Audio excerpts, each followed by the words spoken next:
Start करते हैं। अब हमारा जो तीसरी टाइप है वो है हाइब्रिड।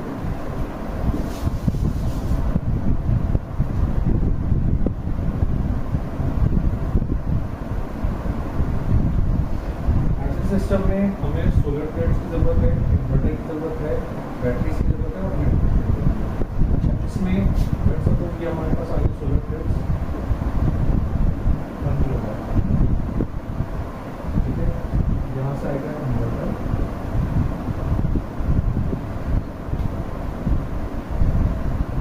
यहाँ से जाएगा नेट मीटरिंग,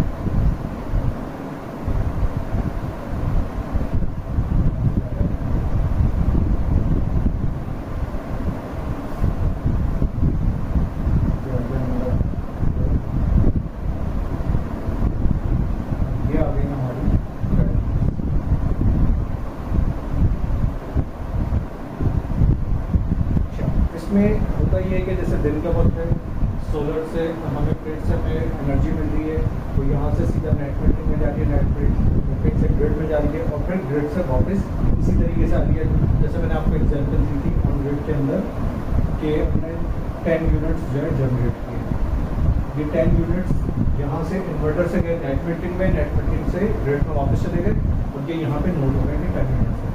और हमारी कंजम्पशन है, हमें 6 यूनिट्स की ज़रूरत थी, 4 यूनिट्स की ज़रूरत थी, 4 यूनिट्स हमने यहाँ पे यूटिलाइज की,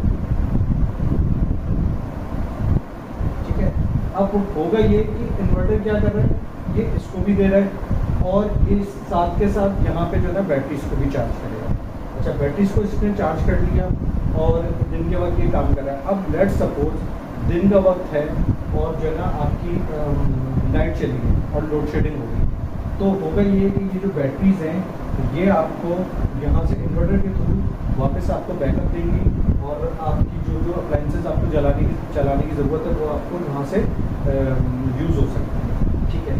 अब होगा ये कि अगर लेट सपोज, अच्छा इसको हाइब्रिड सिस्टम कहते हैं क्यों है, लेट सपोज कि अगर आपका क्लाउडी है और क्लाउड ज़्यादा है और सूरज की तपिश ज़्यादा नहीं है और आपको प्रॉपर नहीं बन रहा, तो उस सूरत में भी क्योंकि ये इन्वर्टर इतना स्मार्टली काम करता है, ये क्या करेगा, इन्हीं बैटरीज के थ्रू जो इसकी जो मिसिंग होंगी ना, लेट सपोज वो आपकी यूटिलाइजेशन आपको जितने चाहिए और उसमें कम पड़ रहा है, तो वो इन बैटरीज के थ्रू इसको पूरा करेगा, फुलफिल करेगा।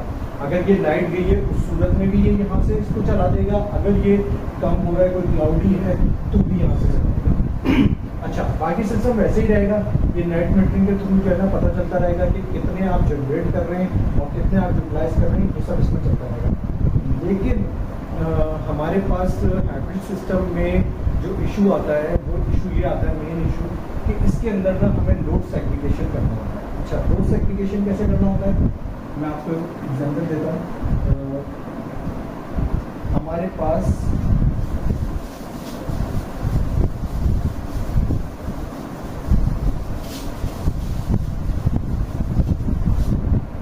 सेग्रीगेशन का होता ही है कि आपने आपका टोटल जो घर है वो लेट सपोज वो उसकी 5 किलो लोड, आपका लोड 5 किलो है। अब इसमें आपके फ्रिज है, डीप फ्रीज़र है, एसी है, मोटर है पानी की, इस्त्री है, आयरन है, लाइटें हैं, पंखे हैं।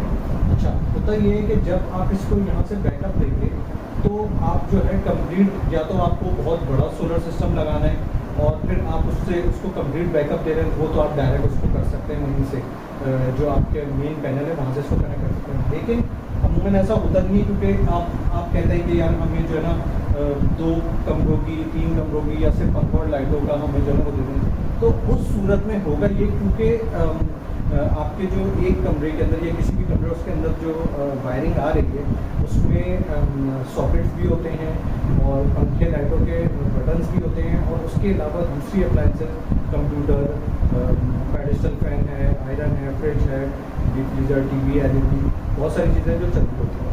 तो अब अगर आप जो है ना इसको कंप्लीट इसको पैनल से, मेन पैनल से इसको कनेक्ट कर देते हैं, तो उस सूरत में नुकसान ये होता है कि जिस वक्त जो है ना आपकी लाइट गई या जिस वक्त जो है ना कोई क्लाउडी है और आपने नोट नहीं किया, आप उसको प्रॉपर मॉनिटर नहीं कर रहे, तो उस सूरत में आपका नुकसान ये होगा कि वो जो है ना आपकी बैटरी जो है वो जल्दी ड्रेन हो जाएंगी, बहुत जल्दी। वो आपको अगर आप को नहीं पता चला कि भाई लाइट चली गई है या किसी वजह से जो है ना क्लाउडी होने की वजह से या किसी और वजह से जो है ना वो प्रॉपर वो जनरेट नहीं कर रहा, तो उस सूरत में उसके लिए आपको करना ये पड़ता है कि आपको जो है जो आपके पंखे हैं, लाइटें हैं, उनके लिए आपको सेपरेट वायरिंग करनी पड़ेगी। ये लोड सेग्रीगेशन में आता है। तो उसकी सेपरेट वायरिंग करने के लिए अगर आपका घर बना हुआ है और आप ये बाद में सोलर सिस्टम लगा रहे हैं, तो उसके लिए आपको जो है ना एक्सटर्नल वायरिंग करनी पड़ेगी, जो बाहर से देखने में बुरी भी लगेगी और अजीब सी भी, लेकिन आपकी मजबूरी होगी, आपके पास कोई ऑप्शन नहीं होगा, आपको ये करवाना पड़ेगा।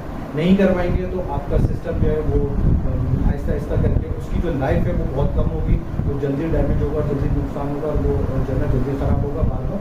अच्छा, इसका एक हल है, अगर आप न्यू कंस्ट्रक्शन कर रहे हैं, जो न्यू कंस्ट्रक्शन करने वाले हैं उनके लिए एक बहुत इम्पॉर्टेंट मेरी तरफ से जो है ना उनको एक एडवाइस है कि उनको ये करना चाहिए कि अगर आप न्यू कंस्ट्रक्शन पे जा रहे हैं तो आप अपनी वायरिंग सेपरेट करें। जिस तरीके से आप लोग प्रीवियस उसमें करते थे, आप ऊपर जो बटन्स होते हैं उसके अंदर सिर्फ लाइट्स और फैंस जो हैं सिर्फ उनका कनेक्शन दें, उसमें कोई सॉकेट्स और कोई चीज़ देने की ज़रूरत नहीं है, उनको सेपरेट रखें तमाम रूल्स का। और जो आपके दूसरे सॉकेट्स वाले होते हैं, जो लाइट वाले, मल्टी वाले या पावर सॉकेट्स होते हैं, उनकी वायरिंग सेपरेट रखें, एसी की सेपरेट रखें। उससे आपको फ़ायदा ये होगा कि आपको बाद में एक्सटर्नल वायरिंग नहीं करनी पड़ेगी। आप उसी वायरिंग से जो आपने न्यू कंस्ट्रक्शन कर रहे हैं उसके अंदर न्यू वायरिंग करके, तो उसमें आप क्या होगा, आप मेन पैनल से ही वहाँ से आप डिसाइड कर सकते हैं कि भाई ये मेरे जो पंखे और जो फैंस और जो लाइट्स हैं उनका वो इनको आपने कनेक्ट कर दिया। अगर आपने किसी एसी को करना है, लेट्स सपोज आपके 4 एसी हैं, चारों के अलग अलग ब्रेकर हैं, तो आप जिस एसी को करना चाहते हैं आप उसको उस पर ले सकते हैं, या आप किसी चीज़ कोई ऐसी चीज़ है आप उसको ले सकते हैं। अब होता ये है कि ख़ास तौर पे घरों के अंदर आयरन हो रही है, फ्रिज हो रहा है, डीप फ्रीजर यूज़ हो रहा है, बहुत सारी चीज़ें यूज़ हो रही हैं, तो आप उसको कंट्रोल नहीं कर सकते। आप जितना भी बोले, बच्चे हैं, सब कुछ हैं, लेडीज़ हैं, वो नहीं इसको मैनेज कर पाती हैं। मोटर चल गई, गलती से चला दी किसी ने नहीं, या मोटर चल रही थी और लाइट चली गई, तो उस सूरत में ये प्रॉब्लम होती है। तो जो न्यू कंस्ट्रक्शन है उनको चाहिए वो सेपरेट वायरिंग रखें ताकि ये इशू ना आए, और लेकिन जिनका घर बना हुआ है और वो फिर लगवा रहे हैं तो उनको ये इशू आएगा। आपको ये एक सेपरेट जॉब है लोड सेग्रीगेशन की, इसको आपने एक इंटरनल जो वायरिंग होगी वो करवानी पड़ेगी, और वो करवा के उसके बगैर आपके पास कोई ऑप्शन नहीं है, तो उसके ऊपर आपको जाना पड़ेगा। अच्छा, दूसरी बात, इसके अंदर क्योंकि बैटरीज यूज़ होती हैं, तो आजकल जो है ना 2 तरह की बैटरीज यूज़ हो रही हैं। एक हो रही है हमारी टॉल ट्यूबुलर बैटरीज, और दूसरी हो रही है लिथियम आयन बैटरीज। ये मैं आपको यहाँ पे मैंने नहीं बताना था, लेकिन क्योंकि इसका आपस में कनेक्शन है तो मैंने ये सोचा कि आपको यहाँ पे बताऊँ। अच्छा, टॉल ट्यूबुलर बैटरीज जो है इनकी एवरेज लाइफ जो है वो तकरीबन 1000 साइकिल्स है। तो जो ये लिथियम आयन बैटरीज हैं इनकी लाइफ बहुत ज़्यादा है, ये एक्सपेंसिव भी हैं लेकिन इनकी लाइफ भी बहुत ज़्यादा है। लेकिन इनका एक डिसएडवांटेज ये है, या इसका एक ड्रॉबैक ये है, इसको आप रूम टेम्परेचर के ऊपर नहीं यूज़ कर सकते। अगर आप इसको रूम टेम्परेचर पे यूज़ करेंगे तो आपकी इसकी लाइफ जो है वो कुछ भी नहीं होगी, आपको रिजल्ट नहीं मिलेगा। अच्छा, लोगों को नहीं, बहुत सारे लोगों को नहीं पता होता, वो उसको रूम टेम्परेचर पे या और भी ज़्यादा मतलब गर्मी में रहती है वो ऐसी जगह पे लगा देते हैं और फिर इसकी लाइफ जो है ना वो बेकार हो जाती है। तो अगर आपको लिथियम आयन बैटरीज यूज़ करनी है तो आपको ऐसी जगह लगाना पड़ेगा जहाँ पे आपके पास प्रॉपर एसी हो, जो आपका सोलर पर भी चले, आपको बैकअप दे, सब कुछ करे, ताकि इसकी लाइफ अच्छी रहे। अच्छा, ये जो टॉल ट्यूबुलर बैटरीज रेगुलर हैं, इस वो चाहे किसी भी कंपनी की, फोनिक्स है, वोल्टा है, एक्साइड है, ओसाका है, एजीएस है, इसके अंदर भी आप कोशिश ये करें इसको अपना टेम्परेचर अच्छा दें। अगर आप चाहते हैं कि इसकी लाइफ अच्छी रहे तो इसके लिए आपको इसका भी टेम्परेचर अच्छा रखना पड़ेगा। अगर आप इसका टेम्परेचर अच्छा नहीं रखेंगे तो इसमें भी ये इशू आएगा।